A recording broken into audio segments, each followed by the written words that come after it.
Chapter 48. The Meeting, the Present. Jeremy dimmed the mind link, his eyes returning to normal. He glared around the room, positively disgusted. It figured he had to stop here, and it figured the women were the reason. They were too emotional. Linda dried her eyes with the corner of her blouse. Mariana sobbed, telling everyone, "How romantic!" Jose rubbed her back. Jeremy scowled at him. Jose was sniffling too. Jeremy assumed he lost control because of his wife. It wasn't very manly of him. He rolled his eyes and waited for everyone to regain their composure. He felt someone staring at him. It was Craig. He frowned at the amazed expression on his friend's face. "What are you looking at, Dugan?" Jeremy asked. "You don't realize what's happening, do you?" Craig asked. Adam went to the kitchen. He tore off a sheet of paper towel from the roll and brought it to Linda. She looked up at him tearfully and nodded her thanks. Sandy floated to his mother. He lowered to the floor and became solid enough to touch her on the shoulder. Susan patted his warm hand and feigned a smile that she was okay. Virginia took Jeremy's hand, squeezed it, and said, "Beautiful." Sandra agreed with her.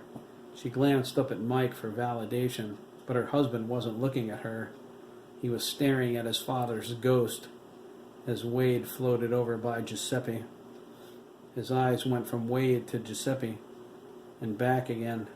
The little ghost was overwhelmed with emotion too. Wade and Jack Jr. were tenderly comforting him.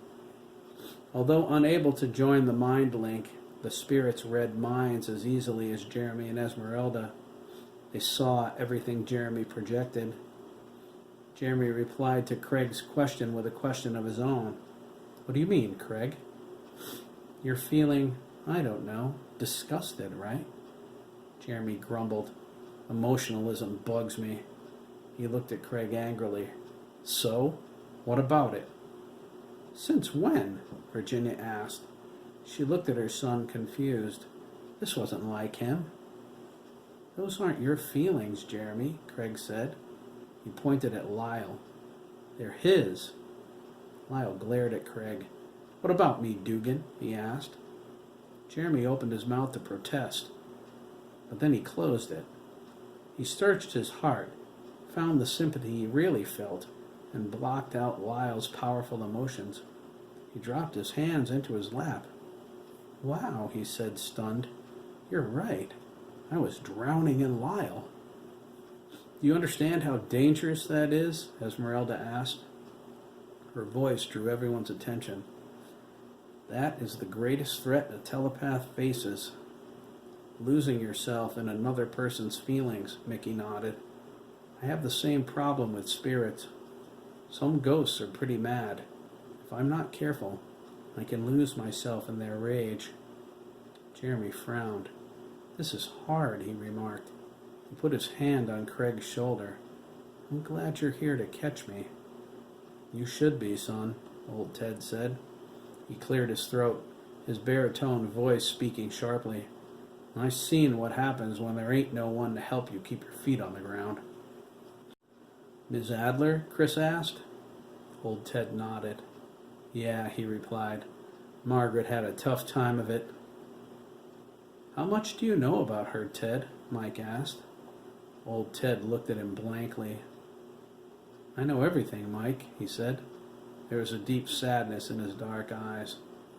"It never occurred to you to warn anyone?" "It wasn't like that, Uncle Mike," Craig interjected before old Ted could reply. "You don't understand how powerful Bremen is."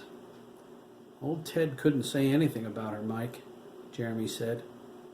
"Neither could B. Jones. Bremen wouldn't let them." "He was that strong?" Mike asked. He felt ashamed for his harshness.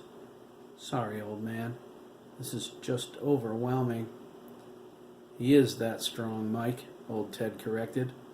"Why, I remember when—" "Just a minute," Esmeralda interrupted, holding her hand up. Her bracelets jingled. We are getting ahead of ourselves. Well, at least we know why Timothy Adler brought Margaret back from Germany, Linda remarked. She sighed. It's romantic, Susan agreed. She thought, I'm sharing an opinion with Linda?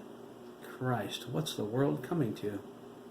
Linda shot her a hurt glance. I heard that. Susan blushed. She glared at Jeremy. Sorry, he offered. We're still linked. Strong thoughts go right through me. Never mind that, Lyle said sharply. We've got more things to worry about than whether or not Linda's feelings get hurt. He looked into her stunned expression. Don't give me that look, Linda. You're a bitch. You know it. We know it. So cut the crap. Linda gasped. She was about to say something when Matt laid his hand on her forearm. I love you, Mom, he said frankly, but he's right. You're a major bitch. Max chuckled. Ricardo snickered. Derek burst out laughing. His face turned beet red, which caused a chain reaction of giggles. Even Linda started to laugh. Okay, she said, willing some self-control. I admit it. I'm a bitch. So, sue me. The laughter erupted once more, but it was something other than cheerful. They all felt it. It was hysterical laughter, born out of their fear. No one realized how truly frightened they were until the laughter subsided and died into a heavy silence. Everyone looked at each other with concern. Herman cleared his throat and broke the silence. We're not going to survive this, are we? He asked. He took off his glasses and started nervously cleaning them with his shirt. Not all of us, anyway. We're doing our best, Herman, Virginia said. Kate patted her magnum. I'm not going down without a fight, she assured them. She lowered her eyebrows. None of you are either. Robert agreed. You can bet on that, he said. I'm all for shoot first and ask questions later. I'll join you on that one, Shooter added. He felt at his shoulder holster for the weight of his gun. I don't want to die, Teddy said fearfully. He folded his hands in his lap. His braces were feeling tighter. Teddy, man, Max said. None of us do. Lyle was about to say something sarcastic, but Lisa gave him a hard stare. What? He asked innocently. Lisa growled at him. Adam smiled. You're pretty good at that, he remarked. Growling, I mean. Lisa shook her head. Down, boy, she said. She turned to Esmeralda. Okay, so we know why Timothy Adler brought Margaret here. How does she end up with the power? Is she part of your family? Not at all, Esmeralda replied. Gunter Bremen was Margaret's true father. She paused, catching an odd expression on Jeremy's face. He seemed confused and a million miles away. What is it, Jeremy? She asked. Jeremy frowned. It's Keith, he replied. I can feel him. He's close. I thought he was mowing the lawn or something, Chris asked. If he took off, he's in for it. So? Ricardo asked. It's not like Keith never disobeyed his mother before.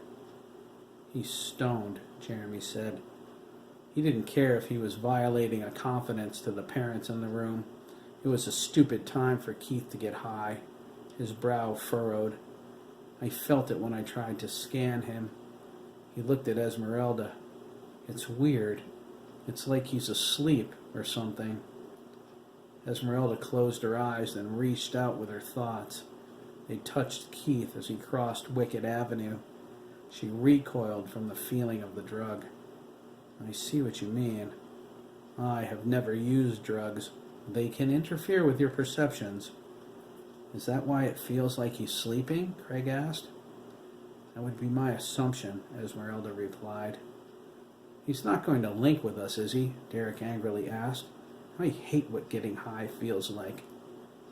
When did you ever get high, Chico? Max asked. Derek blushed, but he didn't answer right away. The hard stares in the room convinced him to speak up. I did it with Roger Pettipaw, he replied. It only happened once. I didn't like it. Is Keith coming here? Max asked, peeking through the front blinds. The street was empty. He's coming closer, Jeremy shrugged. Should we wait for him? Craig asked. Jeremy shook his head. What's the point? He asked, irritated. I'm not linking with him as long as he's like that. Then let him wait, Lyle said.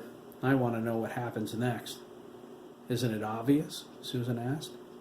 Tim married Emma, right? Linda offered. Old Ted nodded. They got married straight out of high school. When HW2 started, Tim volunteered. We know that, Mike insisted. That's part of Lancaster's history. But what about Bremen? Jose asked.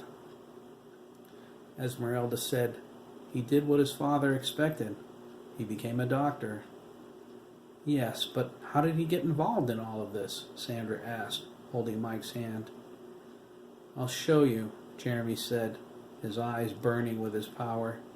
The mind link grew in intensity once more. Jeremy let the images flow, only dimly aware of Keith's presence as he walked down Kohler Road, headed towards Lyle's house.